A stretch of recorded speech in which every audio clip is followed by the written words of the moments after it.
from 4 people to 100 people is a pretty interesting frame of mind.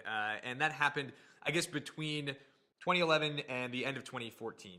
So the beginning of 2011, end of 2014. So I guess 4 years in total there.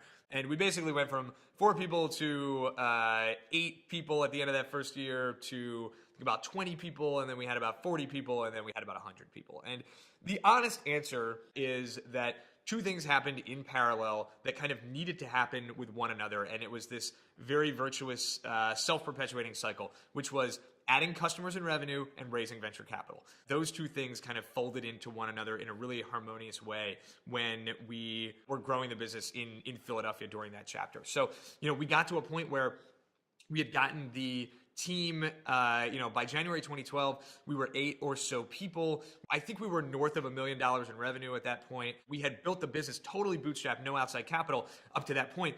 And we were growing at a good clip on a percentage basis, but we knew that we basically could be growing faster if we were better capitalized. We got to a point where we actually could look at our marketing data and say, we know that we can put $1 out and get $2 back in 18 months or in a year. And if you look at how, you look at the S1s of all the software as a service companies that have gone public recently, the HubSpot and Zendesk and Box and businesses like these, and you see this exact same thing where you kind of have this, some people refer to it as like a J curve or an S curve, where you initially need to outlay a certain amount of capital in order to acquire a customer. You need to market to them. You need to pay a sales rep to close the deal. You need to integrate them on the platform. You need to do training. It's more expensive.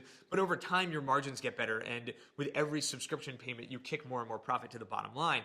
For a lot of businesses, like the ones that have IPO'd recently, that J curve over time actually kind of curves up and crosses over the profitability mark at some moment in the future. Now, is that moment 12 months? Is it 18 months? Is it 24 months? That depends on the business. And for us, before we had raised any venture capital, that moment was 2 months. And that sounds really great. It's like, wow, you guys are profitable on customers at 2 months. What a great business. That actually was not a great business because it meant that we were leaving a tremendous amount of opportunity on the table. We could be marketing twice as hard. And even if we push that out to the 3-month mark or the 4-month mark, we'd still have a way, way, way better than, top of class performance in terms of payback on invested customer acquisition costs, but would be growing way faster because we'd have a much larger base, we'd be bringing in more customers. So we were under optimized on the investment into customer acquisition. And it was because we were broke. I mean, we were living SaaS revenue payment to SaaS revenue payment, the closest thing to paycheck that you could be as a business.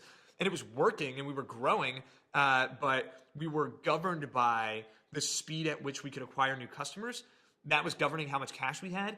And how much cash we had was governing how quickly we could acquire new customers. So that virtuous cycle was actually really a dangerous one at that moment because it was capping our growth. So we decided to raise $1 million in a seed round from honestly a bunch of our customers, people that were supportive of us, the CEOs of various companies that were customers of ours, kicked in $100,000 here, $50,000 here. We had a great guy by the name of Jeff Clavier at Symantec VC who saw the deal and was really, really believed in us and, took a big bite of that round as well and kind of became the lead investor in that round. And by pulling that together, we were able to finally start breaking out of that cycle that was repressing us and actually turn that into a cycle that was virtuous. So we spent that $1 million, hired a VP of marketing, started staffing up the sales team a little bit, made additional investments in technology and research and development to make the product better and better and kind of help customer retention and all that stuff. And you saw by, the time another 12, 13, 14 months had gone by, now we're in early 2013, we can actually quantify these numbers a lot better. And we're saying, not only can we put $1 out and get $8 back in, we can put $10 out and get $60, $70, $80 back in. It's like we can grow this thing in a really meaningful way. And that's around the time that we showed up on the radar of Karan Mahandru at Trinity Ventures. Trinity is a very established, well-respected Silicon Valley venture capital firm. They've been around for 30 plus years. They've invested in a ton of companies on the web. New Relic was a recent IPO of theirs. They go all the way back. They were original investors in like Starbucks and Jamba Juice. They're like an old school Silicon Valley VC firm. And Karan is a partner there, and he became aware of us because I think a number of companies he was looking at investing in were using RJMetrics. And he flew out to Philadelphia, and actually we ate sushi with him in this building.